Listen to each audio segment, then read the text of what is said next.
Hey there, everybody. So today's lesson is much lighter than the work that we've been doing on regression lines and correlation coefficients and all that kind of thing. I thought it would be really good to just have a day where we're taking a little bit of a break. So what we're doing today is a review of simplifying algebraic expressions. I bet most of you did this work with Mrs. Ruth. So I just wanted to kind of do this before we get into working with quadratics. And I think from here on out till the end of the year, I'm hoping that you're going to find things just a little bit lighter. I should be able to find some games and that type of thing to do with quadratics. So I'm hoping that things will go a little bit better. Mrs. Cook and I spoke today just a little bit, and please do send me feedback if you're stuck on stuff. But I am making an effort to make it a little bit lighter as we get into spring. Okay, so I'm going to be looking at a different screen, just so you know, as we do this. So here we go. All right, so I've titled each of these distributive property first. Okay, that is because what you need to be doing is distributing before you combine like terms. All right, I think about it as using appropriate order of operations. You're doing your multiplication, which is distributive property, before you're adding and subtracting. Okay, so I'm going to distribute the -4 first. So I have -4x, and then that's going to be a positive 12. Okay, now right here, I think about this as like a -1.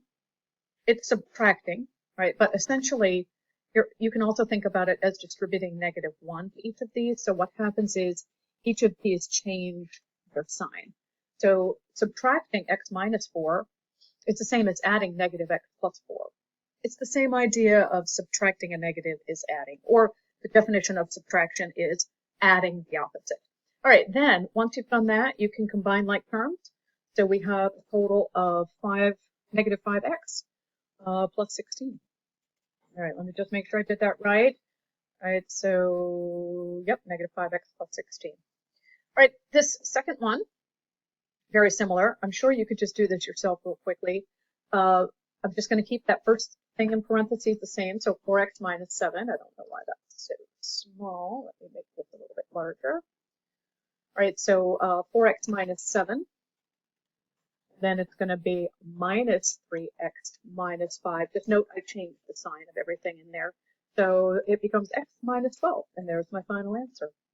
All right, that quick. All right, let's take a look at this one. Again, I'm just going to be thinking about distributive property first. Note I've got the negative in front of the first set of parentheses. So -3x minus 1, changing the sign of everything in there, and then changing the sign of everything in this one too, because it's minus. So positive 4x minus 5.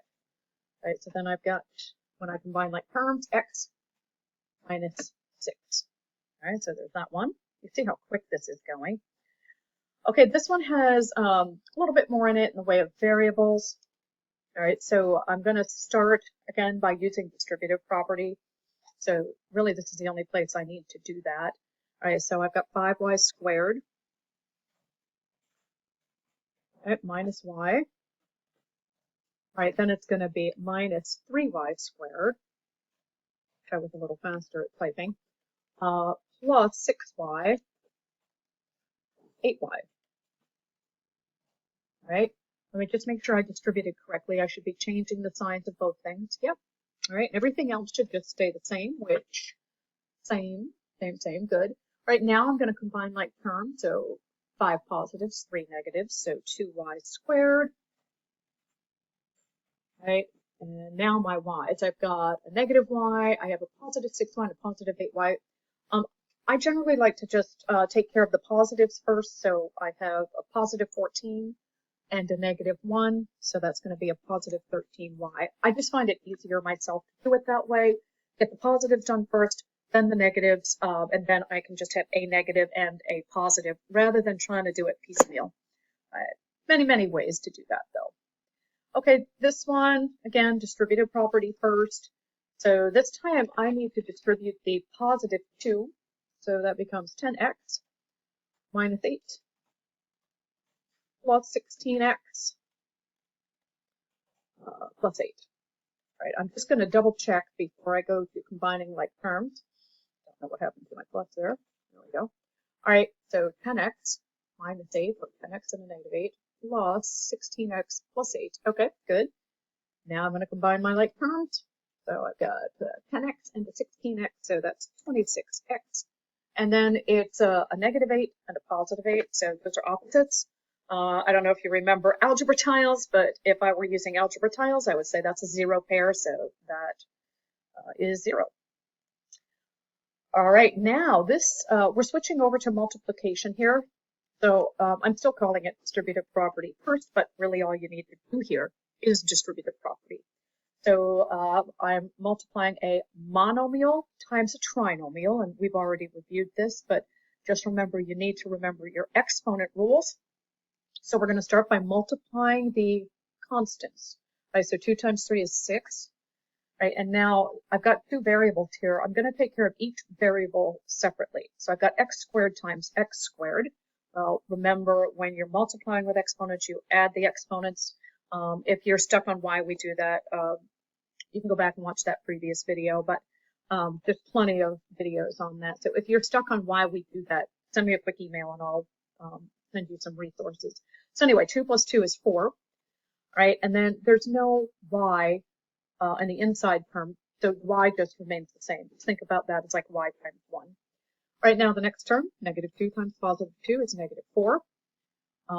X squared times x is x to the third power, or what we often say, x cubed. Y stays the same. And then I have a positive 2 and a positive 4, so that'll be plus 8. And then I'm just going to use the same variables as we have on the outside of the formula. So that is the final answer there. So this would be the product of 2x squared y and 3x squared minus 2x plus 4. All right, this is the last problem.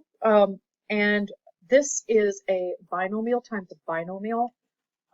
I just want you to remember that you really are using distributive property when you do this.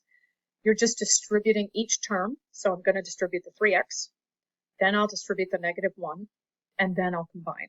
So you're distributing each term to each term, right? And as you get into future algebra classes and geometry classes, you'll be doing more of this where you're multiplying to actually give dimensions in formula form and that type of thing.